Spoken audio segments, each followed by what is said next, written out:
Bonjour, Eric Gibaud avec Géo.com et aujourd'hui je vais te parler de cet objectif. Le 7 Artisan 28 mm f5.6 que j'ai essayé avec un film Kodak Portra 400 sur mon Leica M4P. Donc je vais t'en parler. Mais n'oublions pas notre sponsor Arvia, école de photographie.com, qui te permet de te former à distance à la photographie.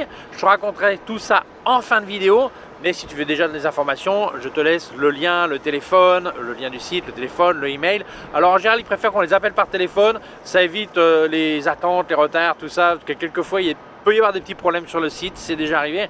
Donc c'est mieux d'avoir un appel téléphonique. Donc tu parles tranquillement, tu expliques ce que tu aimerais faire et tout ça. Et ils te proposent, ils ont plusieurs types de formations. Et très important, ça peut être gratuit si tu as le droit au CPF, compte personnel de formation, comme la plupart des gens qui travaillent en France. Donc c'est un gros avantage. Et autre chose, si tu vas être à la retraite bientôt, beaucoup de gens attendent la retraite pour s'inscrire sur des formations avec le CPF et on leur annonce que c'est plus possible. Donc en fait, il faut que tu t'inscrives avant de partir à la retraite, même si tu fais la formation une fois à la retraite. Donc je te le dis tout de suite, au cas où tu n'aurais pas attendu la fin de la vidéo et que tu perdes une opportunité. Donc n'oublie pas de les contacter, c'est tout en bas, en description dessous. Et surtout, dis que tu appelles de ma part car tu reçois un guide gratuit de 35 trucs photos de professionnels. Donc c'est parti! Alors cet objectif vient avec une monture M, donc pour Leica M, mais évidemment avec un adaptateur tu peux l'utiliser sur d'autres appareils photo, alors que ce soit M argentique ou M numérique, c'est complètement possible. Et puis après j'ai vu des gens qui l'ont testé sur d'autres appareils mirrorless, dans le cas de ils vont utiliser du mirrorless, full frame, mais tu pourras utiliser sur un APS-C du moment que tu as un adaptateur de monture M à ton appareil photo, donc il n'y aurait aucun problème. Dans le paquet tu vas recevoir cette boîte. Et aussi ça, alors ça c'est sympa, c'est un petit étui, ça a l'air du simili-cuir, mais enfin c'est vraiment pas mal, parce que ce que j'ai bien aimé, c'est que dans le couvercle, tu peux mettre le parasol, le pare-soleil. Eric, ne commence pas, le pare-soleil, ok.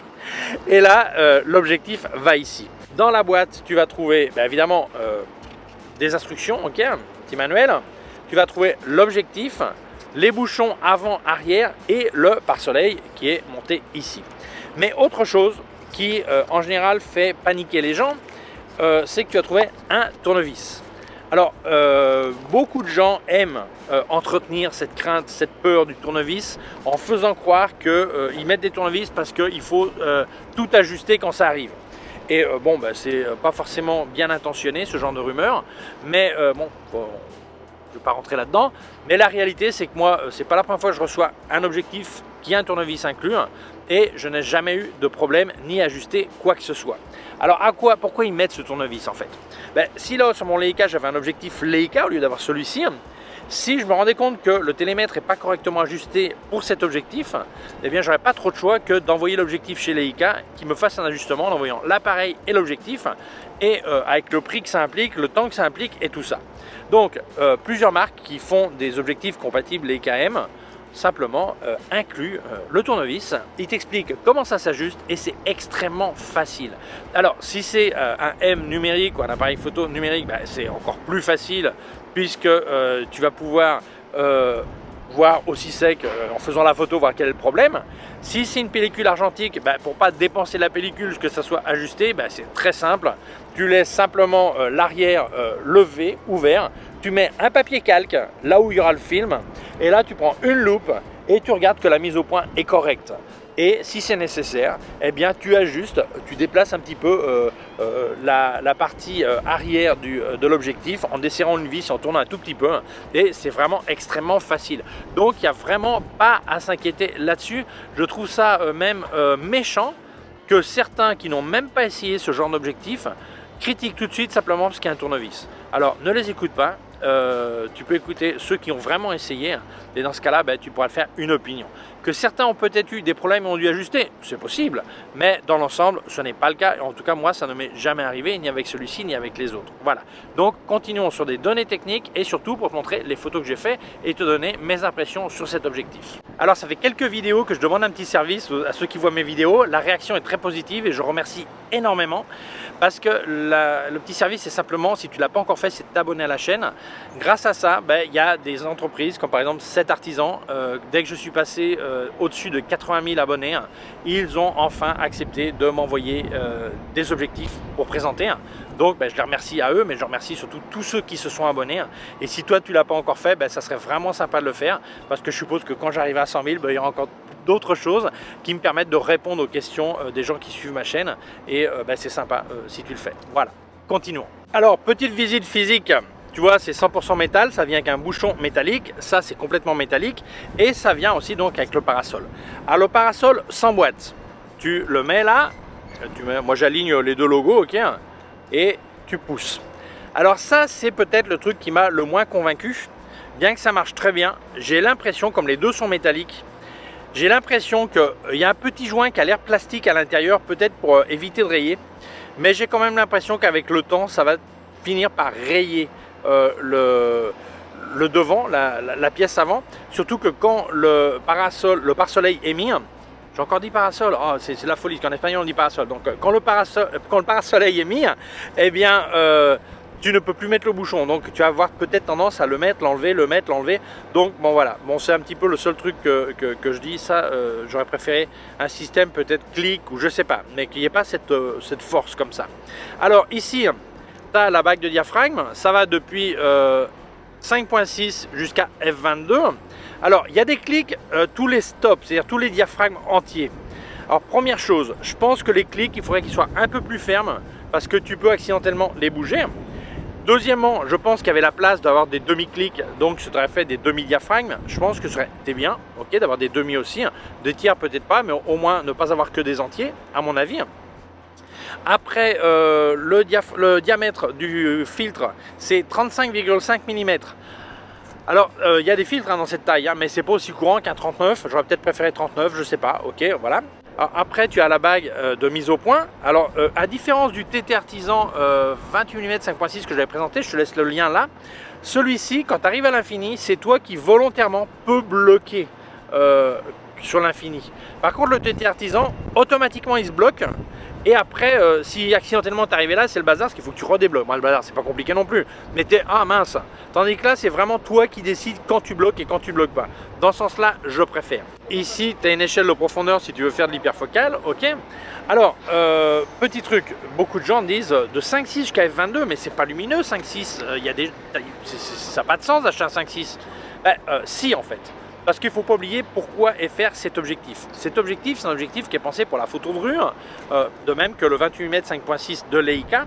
Et donc en photo de rue, il est fort habituel de travailler à f8, f11 pour chercher une certaine profondeur de champ.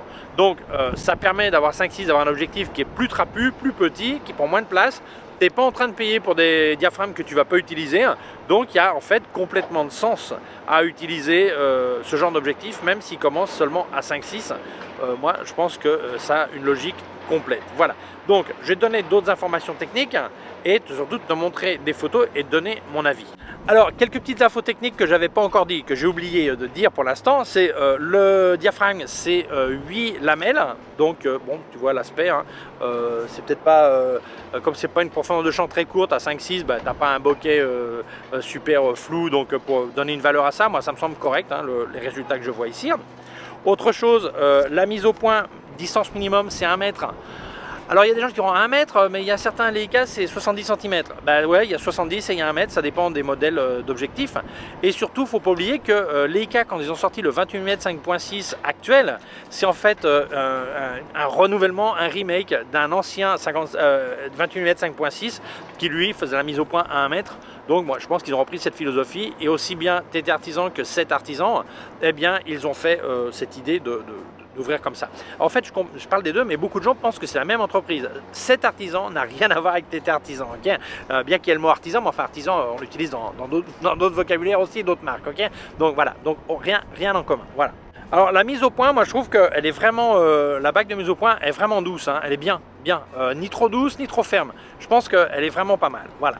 Bon, je ne l'ai pas dit, mais tu as deviné, c'est un objectif 100% manuel. Hein.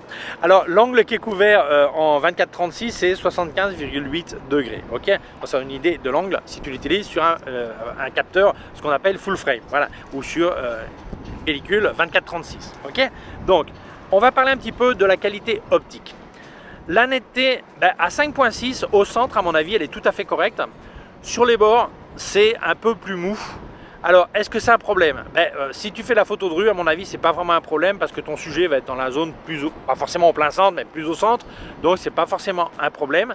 Par contre, en paysage, si tu veux que tout soit à peu près net, ça va être un peu plus embêtant, mais normalement en paysage, tu vas pas être à 5.6, tu vas probablement être à F8, F11, F16. Donc, je pense que ça va vraiment pas te déranger. Par contre, en paysage, qui pourrait te déranger un petit peu, c'est qu'à mon avis, il y a un petit peu de vignetting. Et ce petit peu de vignetting, j'ai pas l'impression qu'il disparaît. C'est-à-dire qu'il est à 5.6, il est à F8, à F11, et je pense que il sera là. Alors, il n'est pas énorme, mais il sera là. En photo de rue, je pense que c'est pas un problème, mais si tu cherchais un objectif comme ça pour faire du paysage, je pense que c'est pas l'idéal parce que ça vignette dans les coins. Alors en numérique, tu peux toujours corriger, mais en argentique, corriger le vignetting, il va falloir le faire sur un ordinateur de toute façon. Donc le plaisir de faire la photo au film, après tu vas passer pas mal de temps une fois le négatif scanné ou photographié ou la technique que tu utilises, je trouve que bon, c'est peut-être pas l'idéal pour du paysage, ok? Alors, je te passe le mur de briques, il y a un petit peu de distorsion, mais moi ça me semble contenu, hein. Moi je pense que ça va, il n'y a pas à pleurer, je pense que ça me semble correct, voilà. Alors, parlons du flair. Bon, alors ça c'est un objectif que j'irais de tout ou rien. Tout ou rien, c'est-à-dire que quelquefois le soleil il arrive de côté comme ça, t'as pas vraiment de flair. Par contre, si le soleil il est en ras, vraiment au ras de ton bord de photo, hein, là ça morfle, là ça fait carrément une entrée de lumière, vouf. Alors, la réponse de toujours, il y en a qui diront c'est du caractère et d'autres qui diront c'est vraiment nul. Voilà, donc ça dépend de tes goûts. Celui qui cherche un look vraiment vintage, ça peut l'intéresser. Celui qui fait jamais de photos avec le soleil juste en face, au ras, tout ça, ou des couchers de soleil, tout ça, à mon avis, ça va pas le déranger vraiment non plus.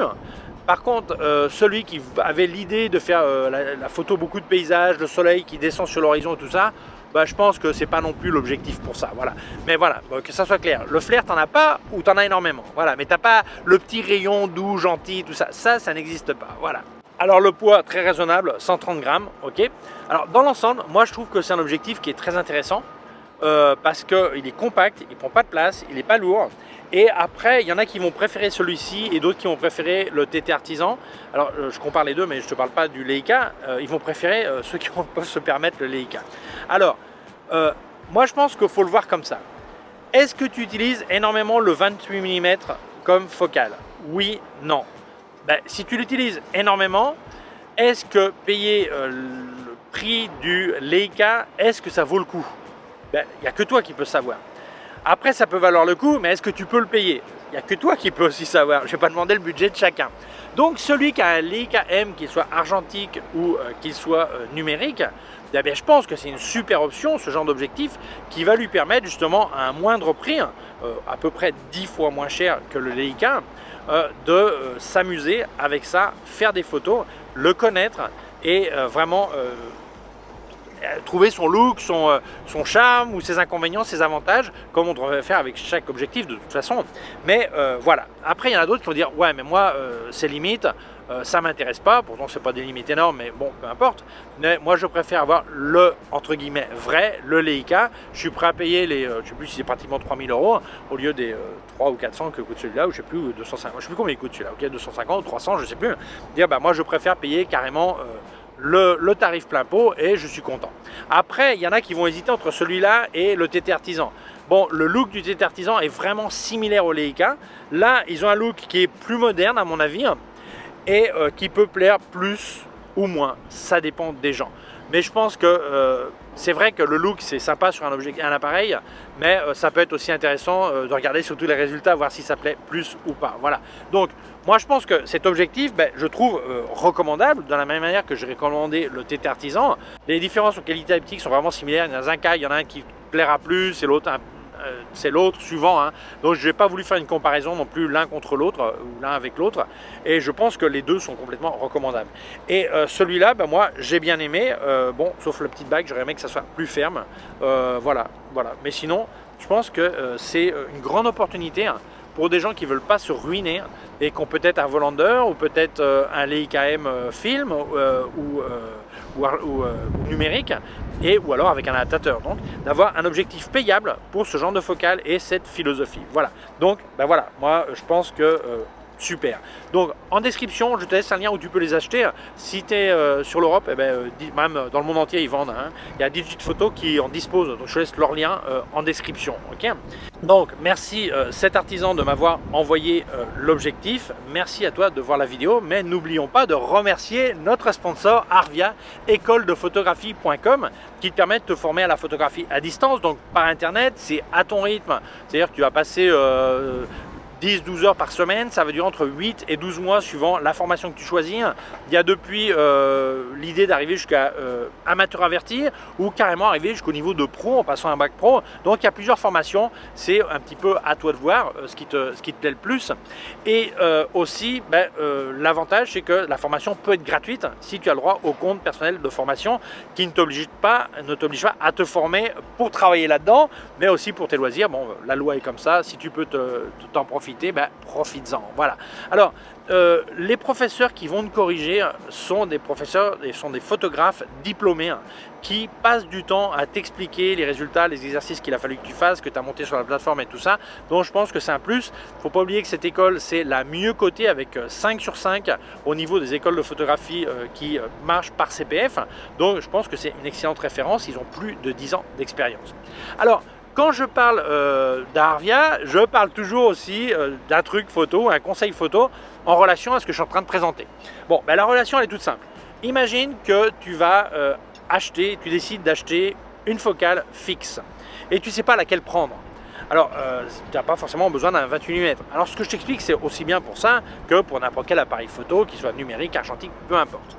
Dans le cas du numérique, c'est plus facile.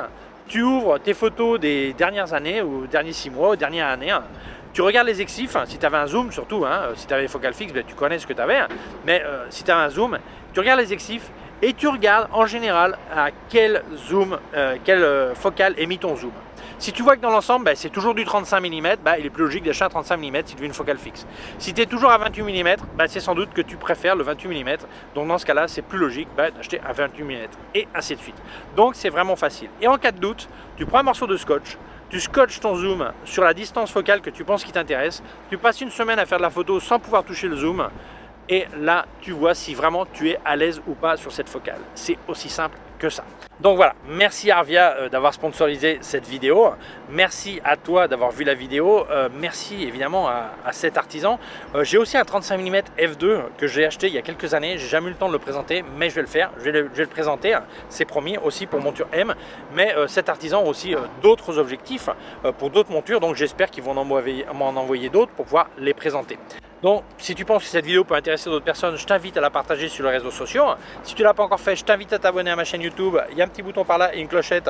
Si tu appuies sur la clochette, tu recevras un avis quand je monte une nouvelle vidéo. Mon site web erigio.com/fr pour la version en français. Mes cours de photographie en vidéo erigio.com/fr/cours en ligne. Si tu as une quelconque question, tu peux laisser un commentaire dessous. Je te laisse aussi des liens de mon matos sur Digit Photo. Aussi des liens de tout ce que j'ai testé de KF Concept et de Sandmark. Et aussi un lien de mon compte PayPal au cas où tu voudrais faire un don. Et aussi, tu peux le faire sous les vidéos. Il y a un petit cœur avec un $.